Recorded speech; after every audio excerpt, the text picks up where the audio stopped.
Hey there, my name is Heather Feather. I am the owner of Rare Bird Medicine. I just wanted to thank you for coming into my home. I am wanting in the coming year to connect more people to my lives very directly.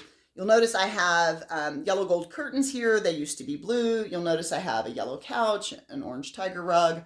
I have my yellow and white books displayed higher up.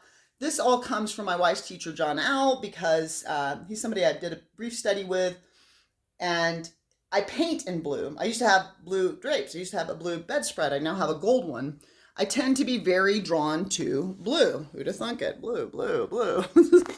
Right? And so gold and yellow are things that can lift the mood. So if you struggle with depression, one of the things you can do is fill your home with more yellow, orange, bright prospect colors. One of the things I want to talk about today is to know thyself in A Course in Miracles, Lesson 7. This will be my final daily video that I'm doing with you. I just wanted to thank you for joining me if you come along the journey this week.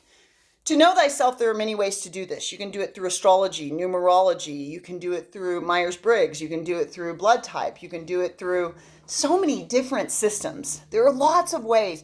And humans are actually fascinated often with these systems. It's like you can see it on Facebook. They're like, what type of tree are you? And everybody's like, oh, what type of tree am I? And I love it. It's so good. Yes, get to know yourself. I'm into this.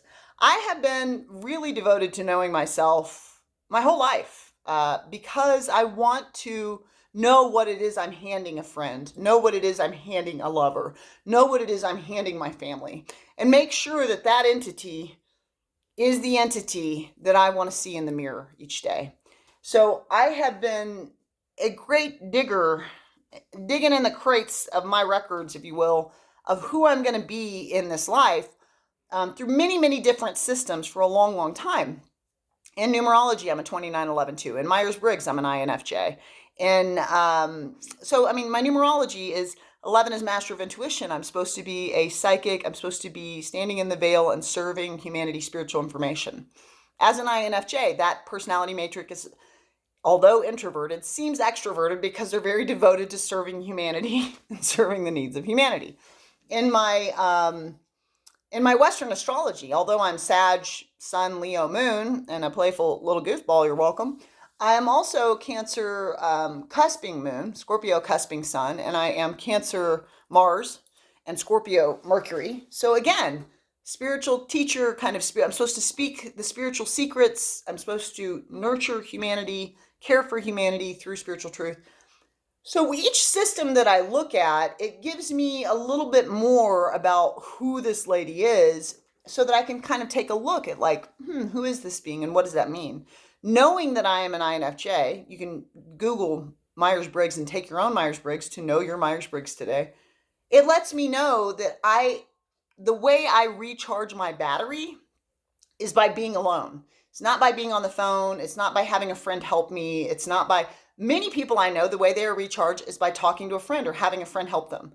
The way I recharge is by being alone. Presently, I work 2 jobs. So I choose a lot of that medicine because both of those things require extroversion. And unfortunately, I have to really work to be mindful, not only to recharge my cup with that introversion that I very much need. I've taken another quiz that says I'm 90% introverted, which is very likely true. I'm often in the other realms. However, I need to remember too, okay, let me call my sister, let me contact my best friend. It's really challenging for me to choose to extrovert outward when it's already being required of me more than my cup feels it has to give. So I walk in balance in finding introversion and extroversion, making videos, which is an extroverted act. But Heather later today will need some introverted act to balance that, right? So are you introverted? Are you extroverted? Are you fed by being with others? Are you fed by being alone? I find culturally we tend to vilify those that are fed by being alone, and it's perfectly okay for you to be alone.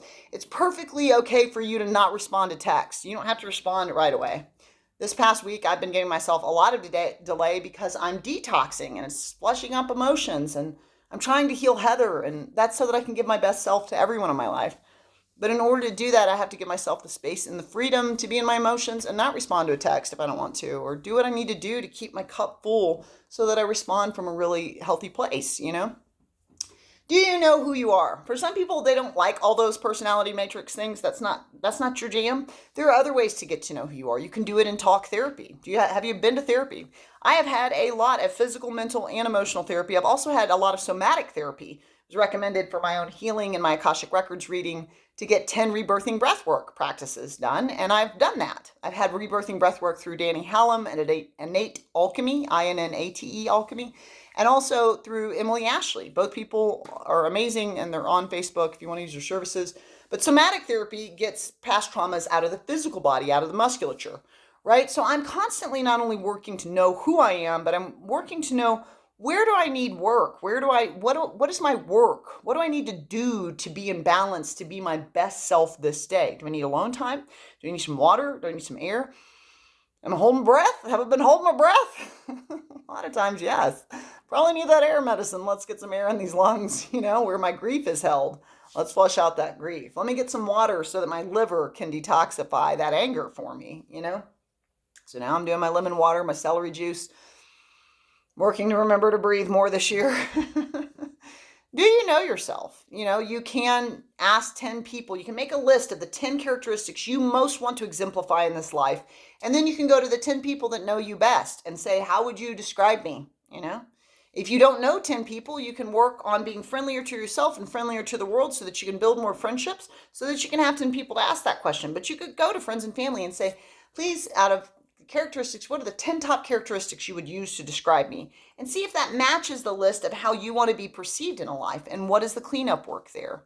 So the big tip or trick that I'm offering today is to know who you are, to know yourself, right? And to be aware, to not let others put garbage in your temple. This past year was a massive year for me. I dated 2 individuals, and I was in relationships that I had to step out of, and I'm somebody historically that very much has a great desire to be with my destiny, which is to love and be loved on all levels with the beloved. And because I tend to want to get involved with that, I jumped into 2 different relationships. One was a few months long and one was 1 month long. And I ultimately had to leave them because both people, although completely lovable, amazing humans that I love, and I pray for their graces to stay, and I always will. Anyone I date, I'm going to love you and pray for your graces. Anyone I meet, I pray for your graces. I do that often, actually. They're hard on themselves. They don't even see it. They're super hard on themselves. They don't see it, and they don't see how it is unconsciously leaking out and being projected onto others. So they were telling me all these different character traits that are not me. And I had to go to people that have known me for decades, and they're like, none of that is you, And I was like, I didn't think so, So sometimes we need help to have others remind us of who we are. And I am willing to do the work. If I am this character trait that's unpleasant, I want to work on it. I love to be pleasant. I love to, as an INFJ, I am fed joy by others having joy. And so I'm going to do the work if I'm doing something that's untoward, but make sure that you're not chewing on someone else's rotten fruit or someone else's evolution work. One of these people I had to completely disconnect communication from because they were so committed to bullying and attacking, because they're constantly bullying and attacking themselves. And I'm sorry that they're going through that unfortunate experience. But I'm not going to be bullied because you are bullying yourself. Like that doesn't work for Heather Feather. No. I'm constantly working on being gentle and loving and kind to my star player. Can I be kind? Can I be kind to the being that I'm wanting to know? Can I give her the grace of understanding in this place of evolutionary work that there are going to be things she's working to learn? So she's not going to get everything at 100. There are lots of ways, because I'm a great risk taker as a double fire sign. I'm willing to take a lot of risks. There are a lot of ways I embarrass myself. A bunch. It's also part of having trickster totem, raven, crow, coyote, iktomi, spider. I've got trickster medicine in me. And as a trickster, my job is to show people, shine light. I do it unconsciously on their egos being out of balance. And I'm like a galactic mirror. And I'll show you when you engage with me where your ego's out of balance. I don't get to hold that medicine without my ego constantly being put in check by the universe. And it is. I embarrass myself all the time. Good news is, it doesn't really matter if I'm cool, because that's all ego appeasement anyhow. So it's helped me to just accept it. Well, that was embarrassing. Oh, well, next, what am I going to focus on now? I am like a silly goose. That makes sense. This sacred clown is fooling around. Nobody's surprised down here. Today's Course in Miracles is I See Only the Past. And before we begin, I want to ask, do you ever feel like you've had the experience, because Other Feather has, where people place you in a box of the past? I've had family members do this. I've had friends do this, where they're just like, well, you're just always like this. And it's like, well, I was always like that in my 20s, but I'm 47 and haven't been that way for decades. Do you remember? Have you been paying attention? Do you remember that people evolve? And have you been paying attention to the woman I've evolved into? Because I'm not 17-year-old Heather. Certainly not. She's in there, but I'm not just that slice of this wheel called 47 years of walking. So I'm so much more than that. And we are evolving. We are evolving and changing on some topics really rapidly and some not at all. Like may we all get home. So today's key lesson 7 is I see only the past. One of the things I want to flush up is how often we might even place people in our own lives in the past. My ex-husband, my friends that I don't talk to anymore because they didn't support health, they want to be in judgment. I tend to rotate away from people that want to do a lot of judgment in their lives. I'm not here to judge. And when I do it, it's like, Heather, you're not here to judge. You're here to love. Boop, boop, boop, boop, boop. I realign myself.